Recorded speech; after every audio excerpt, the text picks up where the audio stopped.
नमस्ते दोस्तों, horror nights इन हिंदी में आपका स्वागत है। आज की कहानी है जयपुर की। तो हमारे चैनल को जल्दी से सब्सक्राइब करें, वीडियो को लाइक करें और शेयर करें।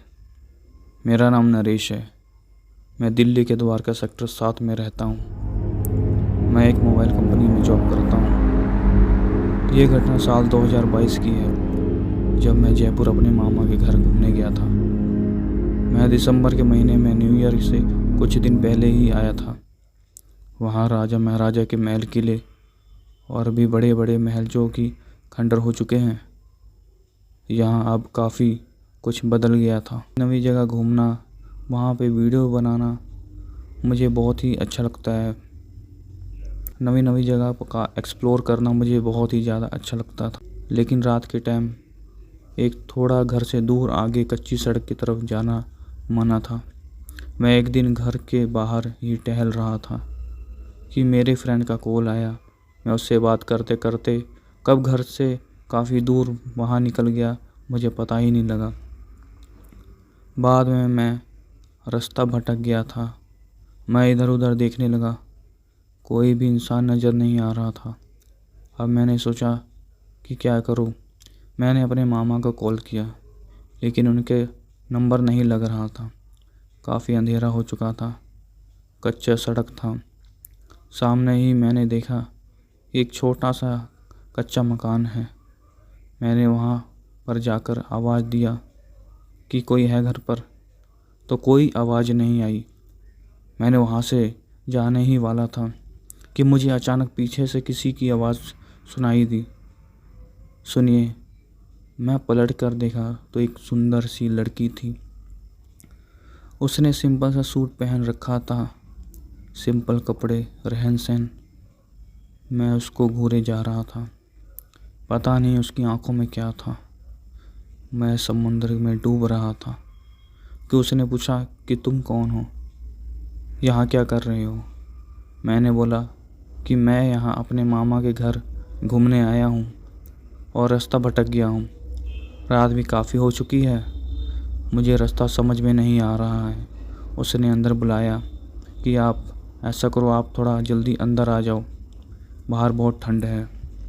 मैं अंदर चला गया। उसने मुझे चाय पीने के लिए दिया। मैंने चाय पी। फिर उसने कहा कि मैं तुम्हें घर तक छोड़ दूँगी, मुझे रास्ता पता है। मैंने पूछा कि तुम्हारे घर में कौन कौन रहता है। उसने कहा कि मैं अकेली ही रहती हूँ। मैंने कहा कि इस सुनसान जगह पर डर नहीं लगता है। उसने कहा कि वो काफ़ी टाइम से यहाँ रहती है। उसके बाद हम दोनों मेरे मामा के घर की ओर चलने लगे। उसने मुझे मोड़ तक छोड़ दिया। मैं उसको बोला थैंक यू, आप नहीं होते तो मैं घर कैसे जाता। तभी मेरे मामा बाहर आकर मेरी तरफ आने ही लगे। मेरे मामा ने कहा कि तुम्हें कितना ढूंढ रहे थे, कहाँ थे तुम, किधर चले गए थे, हमें पता कितनी फिक्र हो गई थी। मैंने कहा मामा, टेंशन की कोई बात नहीं है, इन्होंने मुझे घर तक छोड़ दिया है। मामा ने कहा है, किसकी बात कर रहा है तू। मैंने पीछे देखा तो कोई नहीं था। मैंने कहा कि एक लड़की मिल गई थी, उसने मुझे यहाँ तक छोड़ा। मेरे मामा ने कहा बावला हो गया क्या, किसकी बात कर रहा है तू, साफ साफ बोल। मैं सोचने लगा कि वो कहाँ चली गई। दूर दूर तक ठंड से कुछ दिखाई नहीं दे रहा था। मैंने सोचा चलेगी होगी। फिर मैं अपने कमरे में जाकर सो गया। सुबह जल्दी उठकर फिर उसी जगह पर गया। मैं देख ही रहा था कि वो मेरे पीछे आवाज़ आई, तुम मुझे ढूंढ रहे हो क्या। मैं एक पल में डर गया। फिर उसने कहा कि मैं मजाक कर रही थी, तुम डरे तो नहीं। मैंने कहा नहीं, मुझे डर नहीं लगता। मैंने उसको पूछा कि तुम्हें अभी तक शादी क्यों नहीं की। उसने कहा कि मुझे कोई ऐसा मिला ही नहीं। मैं हर रोज़ वहाँ जाने लगा। धीरे धीरे मुझे उससे प्यार हो गया। मैंने एक दिन उसको कहा कि मैं तुमसे शादी करना चाहता हूँ। उसने मना कर दिया। यही नहीं कि ये नहीं हो सकता। मैं परेशान हो गया था, मेरा दिल टूट गया था। मैं घर पर उदास बैठा रहता था। मेरे मामा ने पूछा कि क्या हो गया तेरे को, तेरे मूड क्यों ऑफ है। मैंने कहा कुछ नहीं मामा जी, बस वैसे ही। मेरे मामा ने कहा कोई प्रॉब्लम है तो बोल, कह कर सुकू तेरा लई। मैंने कहा कि मामा मुझे एक लड़की पसंद है, मैं उससे शादी करना चाहता हूँ, लेकिन वो लड़की ने मना कर दिया है। मेरे मामा ने कहा कोई बात ना, मैं उसके माँ बाप से बात कर लूँ।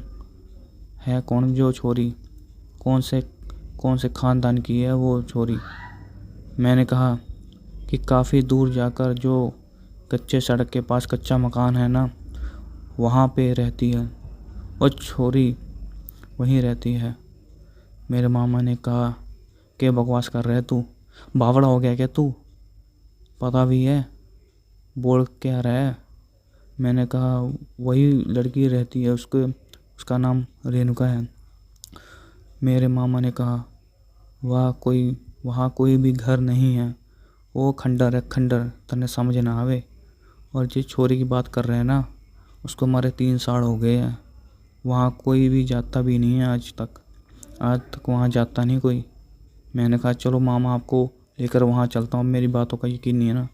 हम वहाँ गए, मैं हैरान हो गया, मेरे पैरों तले ज़मीन खिसक गई कि वहाँ तो एक टूटा फूटा कच्चा मकान था बस। अंदर जाकर देखा तो मकड़ी के जाले और कुछ भी नहीं, ना वो लड़की ना और कुछ, ना सामान। मेरे मामा ने कहा देख ले अपनी आँखों से, कुछ ना है, जिसे तू देखा है ना, फिर उन्होंने कहा कि आत्मा है। हम जल्दी से घर वापस आ गए। मेरे मामा सोचने लगे कि तुझे ही क्यों दिखाई दी, तेरे को क्या ज़रूरत थी वहाँ जानने की। मैंने कहा मामा मैं उस दिन रास्ता भटक गया था, तो उसी ने मुझे घर तक छोड़ा था। हैं, मुझे समझ ना आ रही तेरी बात। उसी रात वो खिड़की के पास उसकी आत्मा आई। मैं डर गया। मैंने उसको बोला तुम्हारे बारे में सब जान चुका हूँ, तुम चली जाओ यहाँ से। उसने मुझे बाहर बुलाया, मुझे डर लग रहा था। फिर उसने अपने बारे में बताया कि वो काफ़ी साल पहले वहाँ रहती थी, लेकिन एक दिन जब वो वहाँ रह रही थी तभी उसके घर का छत गिर पड़ा, जिससे उसकी मौत हो गई। तब से मेरी आत्मा यहाँ रहती है। मैंने किसी को कोई भी नुकसान नहीं पहुँचाया है। तुम अच्छे इंसान हो, लेकिन हम एक नहीं हो सकते, क्योंकि मैं एक आत्मा हूँ। मैं उसकी बात सुनकर काफ़ी दुखी भी हुआ। फिर मैं अगले ही दिन दिल्ली अपने घर वापस आ गया। अभी भी ये घटना को याद करता हूँ तो मुझे रेणुका की याद आ जाती है। मेरी अब शादी हो गई है और मेरी एक बेटी है, जिसका नाम मैंने रेणुका रखा है, और मैं अपने परिवार के साथ खुशी से जीवन बिता रहा हूँ। मिलता हूँ एक और नई वीडियो के साथ, तब तक के लिए नमस्कार।